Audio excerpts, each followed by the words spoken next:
Hello नमस्कार दोस्तों, आप सभी का हमारे YouTube channel pick the fight civil service academy में स्वागत है। बहुत बहुत अभिनंदन है आप सभी लोगों का। जैसा कि हम लोग SCERT की जो किताबें हैं वही हम लोग पढ़ रहे हैं। 8th क्लास का हमारा आधुनिक भारत का इतिहास हो जाता है और हम लोग दूसरा जो अध्याय है ना, पहला अध्याय हम लोगों ने समाप्त किया, दूसरा अध्याय है हम लोग इसको स्टार्ट करने वाले हैं। तो भारत में अंग्रेजी राज की जो स्थापना है इसी के बारे में हम लोग देखेंगे।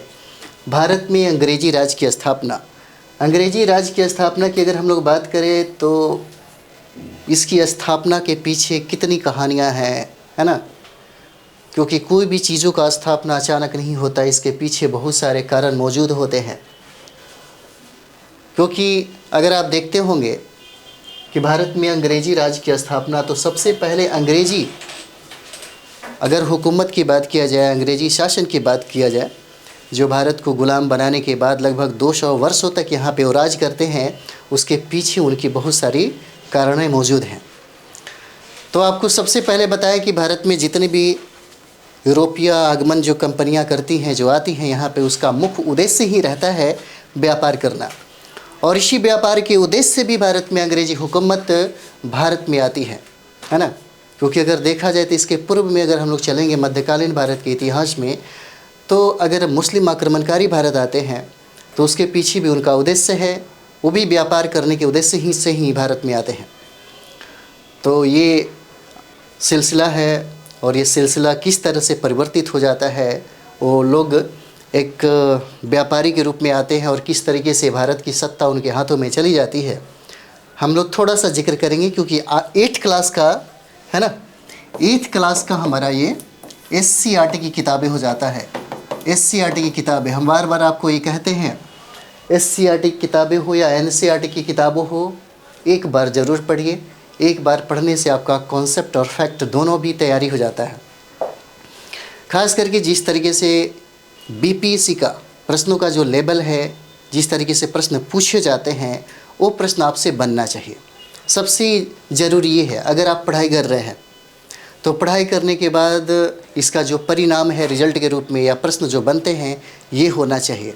ऐसा नहीं कि आप पढ़े जा रहे हैं, जहाँ पे मज़ा मस्ती अगर मिलता हो, है ना, तो वहाँ पे रिजल्ट का मतलब समझिए मन तो लगेगा आपका, लेकिन रिजल्ट होना बहुत ही मुश्किल हो जाता है।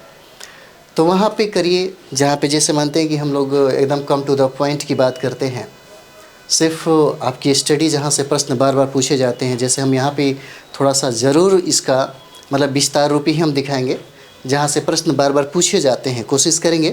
क्योंकि आगे का क्लास होगा हमारा 9th 10th 11th 12th, तो उसमें पूरा डिटेल्स में आप करेंगे। अगर हम लोग इतिहास को 6 7 8 9 10th 11 12 अगर कर लेते हैं तो फिर इतिहास में किसी चीज़ की ज़रूरत नहीं पड़ेगा, ऐसा मुझे लगता है। तो देखिए, सबसे पहले कहता है यहाँ पे कि इस अध्याय में हम इंग्लैंड की व्यापारिक कंपनी के बारे में पढ़ेंगे। और आपको बात पता होगा कि भारत में जो कंपनियाँ आई थी, सबसे पहले पुर्तगाली था, है ना। सबसे पहला जो यूरोपीय कंपनी थी वो पुर्तगाली था। उसके बाद जो दूसरा है वो डच हो जाता है। कभी कभी क्रम में भी पूछा जा सकता है ना। तो इसका ट्रिक भी है, आप चाहें तो उसे भी याद रखिएगा।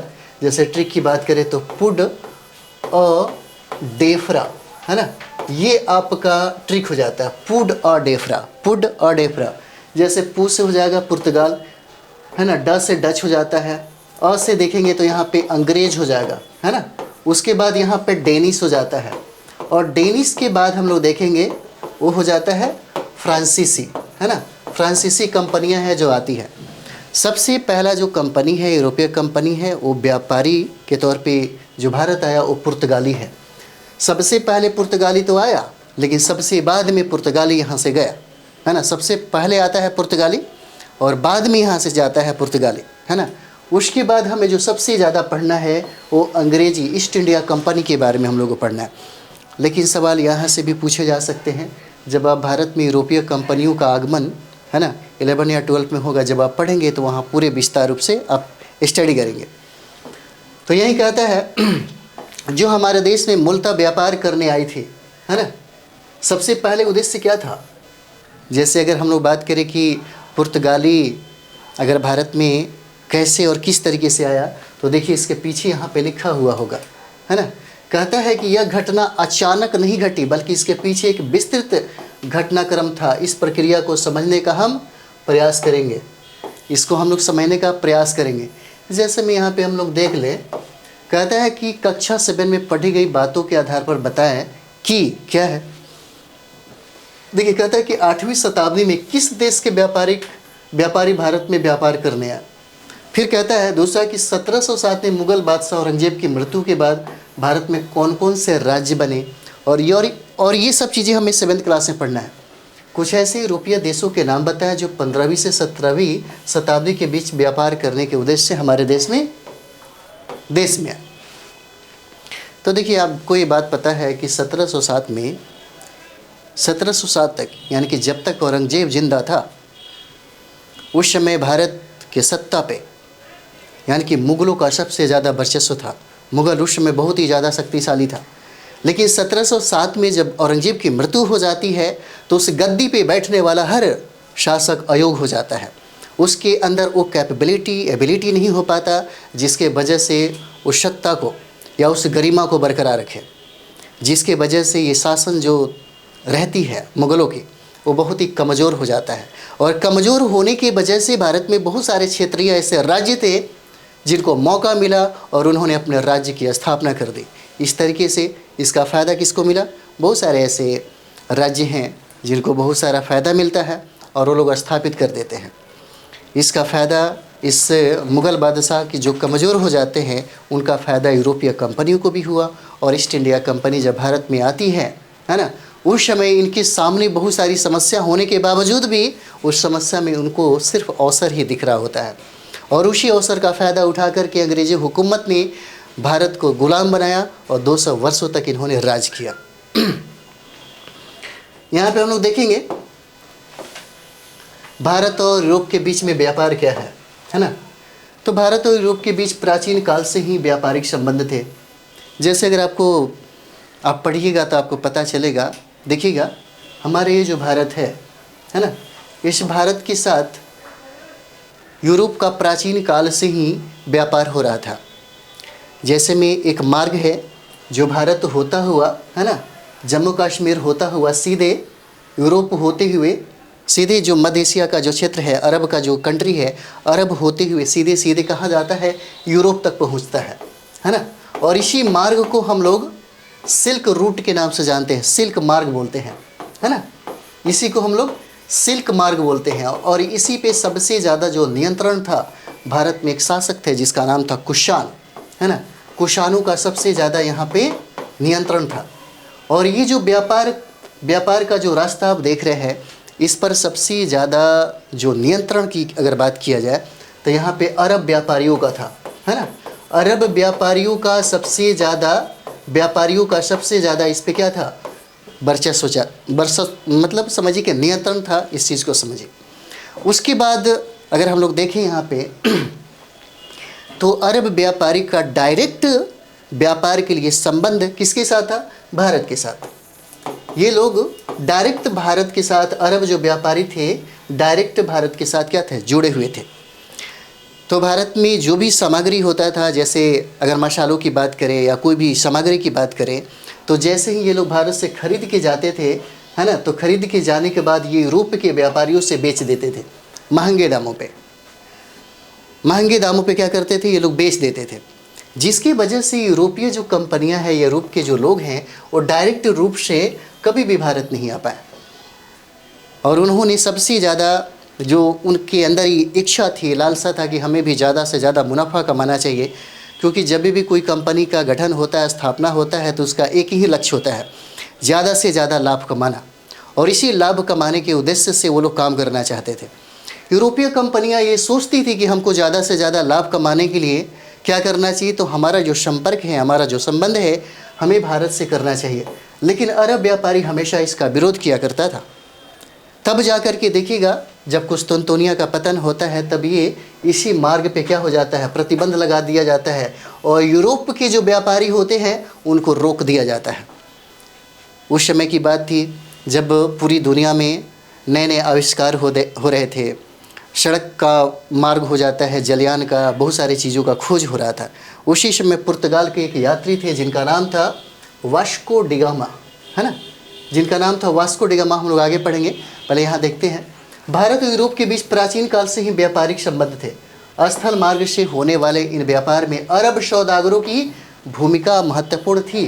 ठीक है, लिखा हुआ, वे भारतीय व्यापारियों और कारीगरों से सामान खरीद कर अरब के बाजारों में लाते थे, जहां से यूरोप के व्यापारी उसे खरीद कर अपने देशों के बाजारों तक पहुंचाते थे। इस तरह के व्यापार से यूरोप के लोगों तक ये सामान पहुंचते पहुंचते क्या हो जाता था, काफ़ी महंगे हो जाते थे, है ना।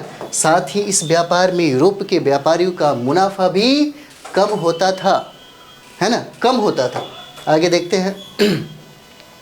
कहता है यहाँ पे कि 15वीं शताब्दी के आसपास यूरोप के व्यापारियों ने लाल सागर से होते हुए स्थल मार्ग से भारत आना शुरू किया, लेकिन इसमें उन्हें अनेक कठिनाइयों का सामना करना पड़ा। जैसे आप थोड़ा सा मैप में देखिए, है ना, यहाँ पे देखिए, और जो आप देख रहे हैं यहाँ से, ये है यूरोप की कंट्री, पुर्तगाल, स्पेन यहीं पे है, और यहीं से होता हुआ, है ना, ये से होता हुआ सीधे पहुँचते हैं कहाँ पे, ये भारत पहुँचा जाता है। ठीक है, और ये जल मार्ग की खोज होती है, तो इसी के बारे में हम आपको बता रहे हैं। देखिए, सबसे पहले अगर हम बात करें तो स्पेन का एक नाविक थे जिनका नाम था कोलंबस। उनको लगा कि शायद हम इंडिया को खोजेंगे, और इंडिया को खोजने के समझिए कि लालसा से ही मतलब समझिए कि समुद्र यात्रा में वो निकल चुके, लेकिन बाद में जाकर के मार्ग भटक जाने के वजह से सीधे अमेरिका पहुंच जाते हैं। और वहाँ पे जो लोग रहते हैं उनका कलर जो है रेड रहता है, जिसके वजह से उनको रेड इंडियन के नाम से संबोधित भी करते हैं। नई दुनिया के नाम से वो वहाँ पे उनको संबोधित करते हैं, क्योंकि वो इंडिया को खोजने निकले लेकिन इंडिया को खोज नहीं पाते। बाद में जो पुर्तगाली यात्री था जिसका नाम था वास्को डिगामा, है ना, वास्को डिगामा इसको खोजा। जैसे मैं यहाँ पे देखिएगा, कहता है कि पुर्तगाली जो यात्री था, है ना, पुर्तगाली यात्री इसी समुद्र के रास्ते होते हुए, आप दक्षिण अफ्रीका का जो ये देख रहे हैं केप ऑफ गुड होप जो है, यहीं से होते हुए सीधे ये हिंद महासागर में प्रवेश करते हैं, और हिंद महासागर में प्रवेश करने के बाद सीधे ये केरल के तट पे पहुंचते हैं। यहाँ पे यात्री, जैसे आप पढ़िए, स्थल मार्ग से यूरोप तक माल पहुंचाने में समय काफ़ी अधिक लगता था स्थल मार्ग से। और आपको पता है कि जल मार्ग से जो व्यापार होता है ना, वो सस्ता पड़ता है और आसान भी पड़ता है, बहुत आसान भी पड़ता है, सस्ता और आसान भी पड़ता है। यही बात कहता है कि स्थल मार्ग से यूरोप तक माल पहुंचाने में समय काफ़ी अधिक लगता था, और रास्ते में लूट जाने का भय सदा बना रहता था। बहुत से स्थानों पर उन्हें चुंगी भी देना पड़ता था। इसके अतिरिक्त अरब के व्यापारी समूह उनके लिए तमाम तरह की मुश्किलें खड़ी करते थे। इसलिए यूरोप के व्यापारियों के लिए आवश्यक हो गया था कि वे एशिया और भारत के लिए एक ऐसे रास्ते की खोज करें जिसमें से सारी मुश्किलें क्या हो, ना हो, है ना, सारी मुश्किलें क्या हो, ना हो। आपने कक्षा 7 में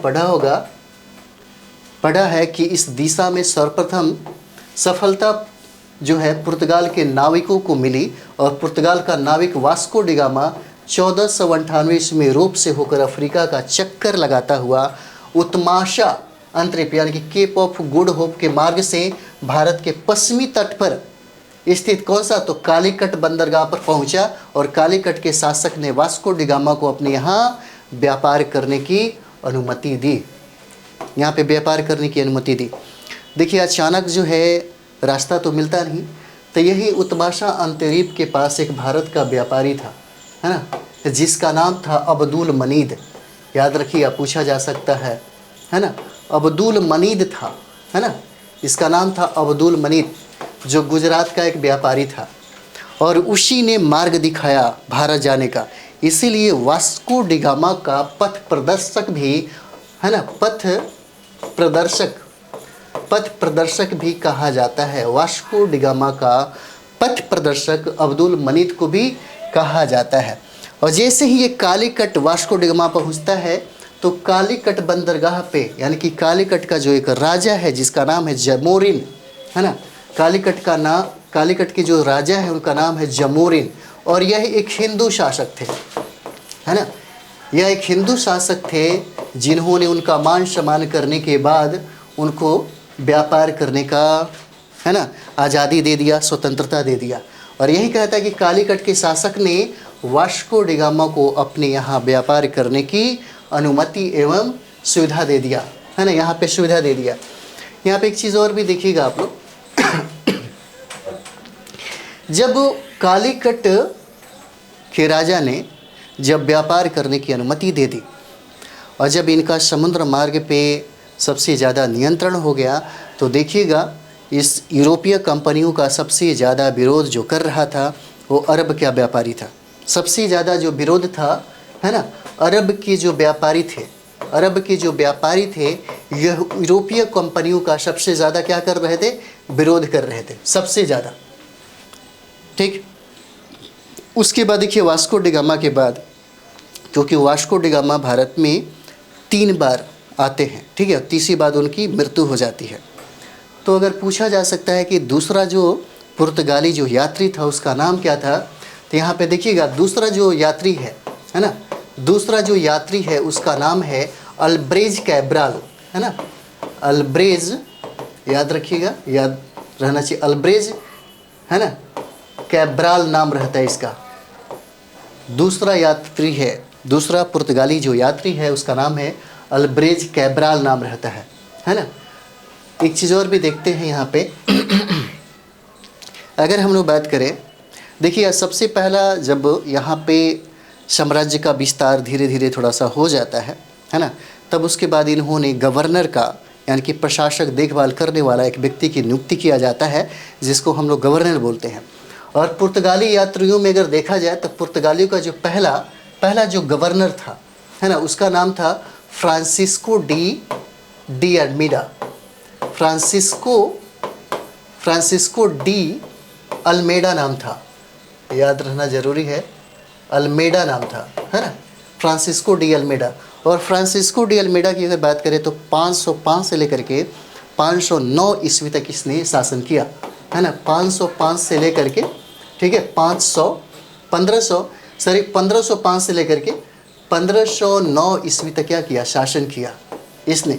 और ये पुर्तगाली स्वयं को, पुर्तगाली अपने आप को क्या कहते थे, तो यहाँ पे देखिए सबसे पहला सवाल हो सकता है आपसे पूछे, पुर्तगाली स्वयं को, है ना, पुर्तगाली स्वयं को सागर का स्वामी कहता था, है ना, सागर का क्या, सागर का स्वामी कहता था। और यही फ्रांसिस्को डी अल्मेडा को हम लोग प्रथम पुर्तगाली गवर्नर कहते हैं, है ना, प्रथम पुर्तगाली गवर्नर कहा जाता है, इसको गवर्नर कहा जाता है। और यह पुर्तगाली साम्राज्य का संस्थापक भी है। फ्रांसिस्को डी अल्मेडा पुर्तगाली साम्राज्य का संस्थापक भी है। ये जो है पुर्तगाली साम्राज्य का संस्थापक भी हो जाता है। और इससे जो प्रश्न पूछे जाते हैं फ्रांसिस्को डी अल्मेडा से, जो बहुत ही महत्वपूर्ण है, बहुत ही वीवीआई है, पूछा जा सकता है कि ब्लू वाटर पॉलिसी किसने लागू किया था, कौन सा पुर्तगाली गवर्नर था जिसने ब्लू वाटर पॉलिसी को लागू किया, तो यही फ्रांसिस्को डी अल्मेडा जो है ना, ब्लू वाटर, ठीक है, ब्लू वाटर पॉलिसी जो है, ब्लू वाटर पॉलिसी यही लागू किया था, है ना, यही लागू किया था, ब्लू वाटर पॉलिसी जो है इसी ने लागू किया था, ठीक है, नीले पानी का जो समर्थक है इसी ने लागू किया था। ये बहुत इंपॉर्टेंट है, ब्लू वाटर पॉलिसी किसने लागू किया, कौन सा गवर्नर था जिसने इसे लागू किया था, इसलिए बहुत इंपॉर्टेंट है।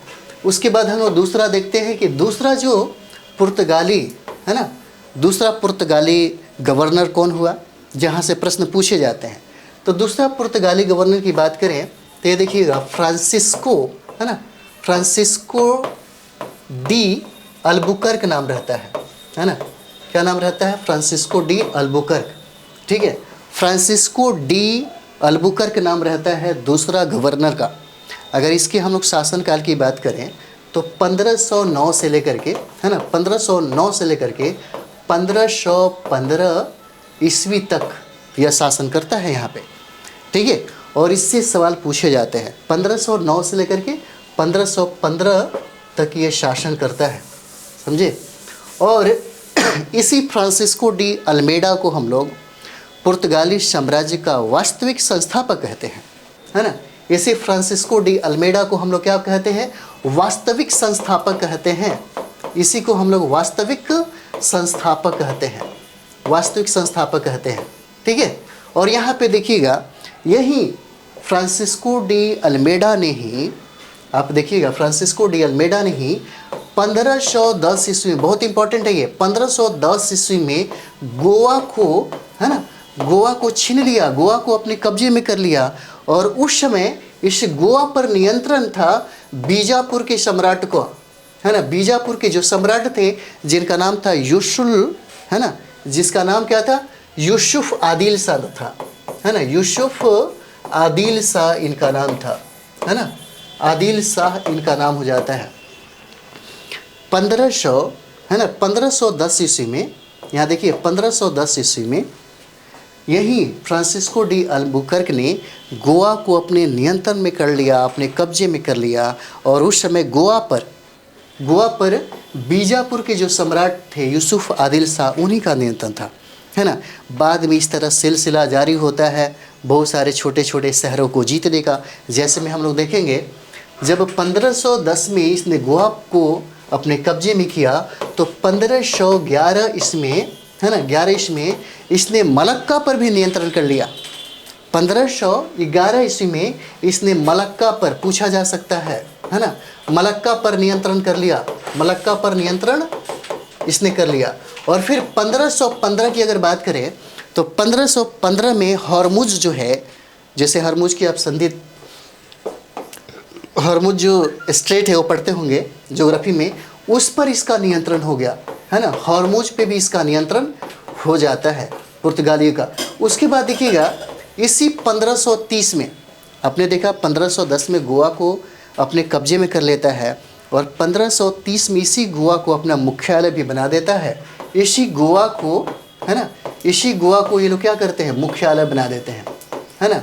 इसी समय इसको गोवा को मुख्यालय बना दिया जाता है। और 1535 ईस्वी में देखिएगा 1535 में तो दीव पर ये लोग का नियंत्रण हो जाता है, दीव पे, है ना, दीव पे हो जाता है। और 1559 ईस्वी में, 1559 ईस्वी में इनका जो नियंत्रण है दमन पे हो जाता है, दमन पे इसका नियंत्रण क्या हो जाता है, दमन पे हो जाता है। और एक चीज़ देखिएगा, अगर हम लोग बात करें तो ये वास्को डी गामा जो तीसरी बार जो भारत आते हैं, है ना, 1524 में तृतीय बार वास्को डी गामा भारत आते हैं, तृतीय बार। और 1527 में उनकी मृत्यु हो जाती है, वास्को डी गामा का 1527 में इनकी मृत्यु हो जाती है। और इनकी मृत्यु कोचीन में हो जाता है। ये भी सवाल हो सकता है आपसे पूछे, है ना, कोचीन में हो जाता है इनकी मृत्यु, ठीक है। अगर हम लोग बात करें कि भाई पुर्तगालियों का आगमन का उद्देश्य क्या था, तो सबसे पहला अगर हम लोग उद्देश्य की बात करें यहाँ पे, है ना, उद्देश्य की बात करें पुर्तगालियों का, तो सबसे पहला जो उद्देश्य था वो धार्मिक उद्देश्य हो जाता है। नहीं, सबसे पहला अगर हम लोग देखें तो सबसे पहला तो व्यापारिक उद्देश्य होता है ना, सबसे पहला व्यापारिक उद्देश्य हो जाता है। उसके बाद इनका उद्देश्य धीरे धीरे क्या हो जाता है, बढ़ने लगता है। तब इनका उद्देश्य हो जाता है धार्मिक उद्देश्य हो जाएगा, आगे काम भी करते हैं ये लोग, धार्मिक उद्देश्य हो जाता है। उसके बाद इनको लगता है कि हमको हिंद महासागर पे अपना प्रभुत्व को क्या करना चाहिए, बना के रखना चाहिए।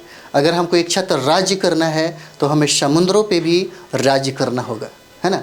और तीसरा हम लोग उद्देश्य की बात करें तो यहाँ पे हिंद महासागर पर, है ना, हिंद महासागर पर इनका नियंत्रण होना ज़रूरी हो जाता है ना। प्रभुत्व की बात करें तो प्रभुत्व हो जाता है, ये इनका उद्देश्य होता है, किनका, यूरोपीय कंपनियों का।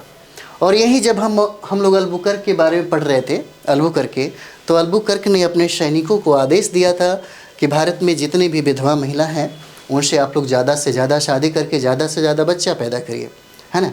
तो यहाँ पे उन्होंने नीति लागू किया था, किसने, अल्बुकर्क ने लागू किया था, ठीक है, अल्बुकर्क ने लागू किया था कि यहाँ पे भारतीय महिला जो हैं, विधवा महिला खास करके हैं, उनसे शादी विवाह करिए और ज़्यादा से ज़्यादा पुर्तगाली बच्चे को पैदा करिए, है ना।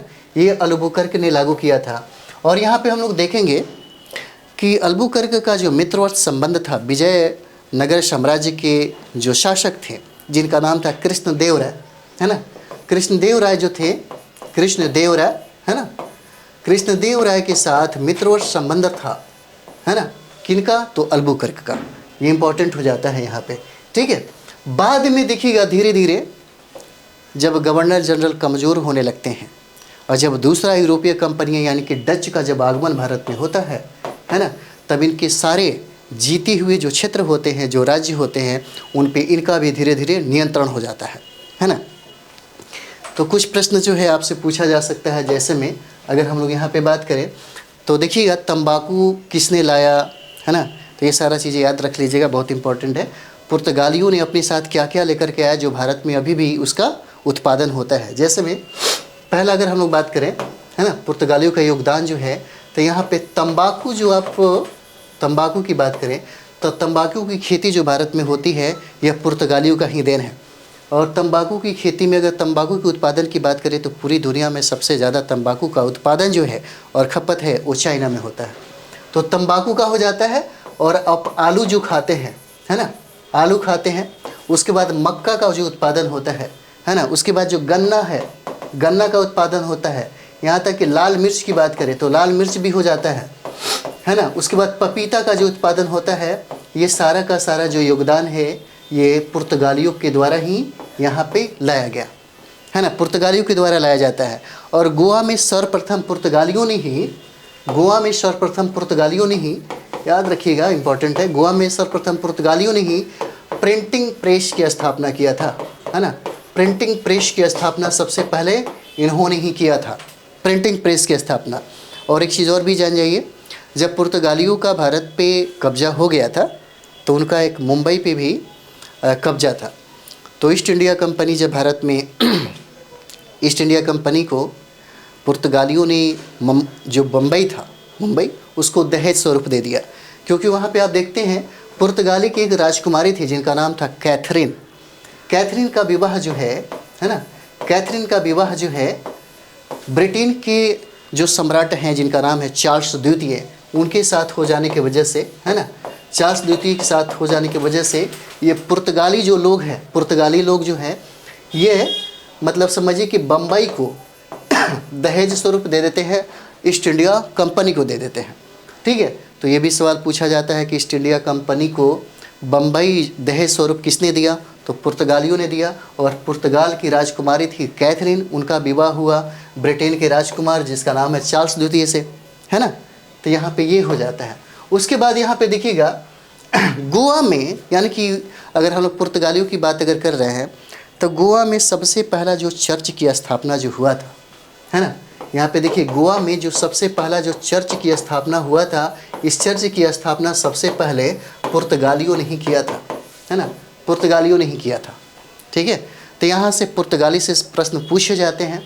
और जो मैंने आपको बताया है यहाँ तक जो था, यहाँ से प्रश्न पूछे जाएंगे, क्योंकि 10-15 साल में जितने भी प्रश्न पूछे गए हैं, खास करके आपको बीपीएससी में और अदर कंपटीशन में देखा जाए तो यहीं से प्रश्न आते हैं। ठीक है, चलिए आगे हम लोग देखते हैं, अभी बहुत बाकी है।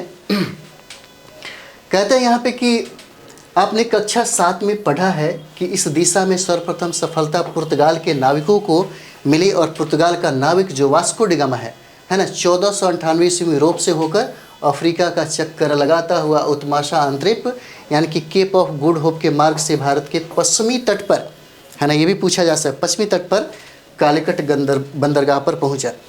कालीकट के शासक ने वास्को डी गामा को अपने यहाँ व्यापार करने की अनुमति की सुविधा दे दी। अब यहाँ पे देखिए क्या कहता है, कहता है कि वास्को डी गामा भारत से गरम मसालों का को लेकर वापस लौटा, है ना।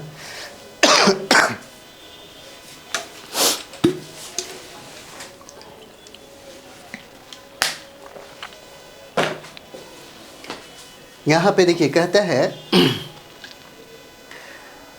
वास्को डी गामा भारत से गरम मसालों को लेकर वापस लौटा और उसको बेच करके यात्रा पर हुए खर्च से 60 गुना लाभ हुआ उसको। 60 गुना, ये इंपॉर्टेंट है, पूछा जा सकता है आपसे, है ना, कितना लाभ कमाया, तो 60 गुना लाभ कमाया। इससे पुर्तगाल के व्यापारी और नाविक बहुत उत्साहित हुए, है ना, और उनका भारत आने का सिलसिला शुरू हो गया। आगे चल करके पुर्तगाली व्यापारियों ने भारत में कालीकट, गोवा, दमन, दीव और हुगली के बंदरगाहों में अपनी व्यापारिक कोठियाँ स्थापित की और उन्होंने भारत में राजनीतिक सत्ता स्थापित करने का प्रयास भी किया, किंतु वे सफल नहीं हुए, है ना। तो यहाँ देखिए कहता है अब आप भारत में मिलने वाले गरम मसालों की सूची बनाइए, है ना। क्या कहता है?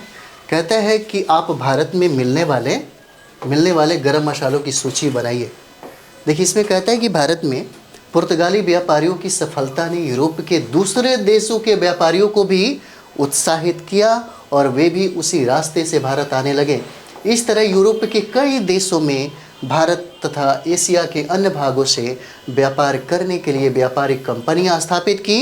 इसमें पुर्तगाल के अलावा हॉलैंड, इंग्लैंड, फ्रांस और डेनमार्क की कंपनियां प्रमुख थी, है ना, प्रमुख थी।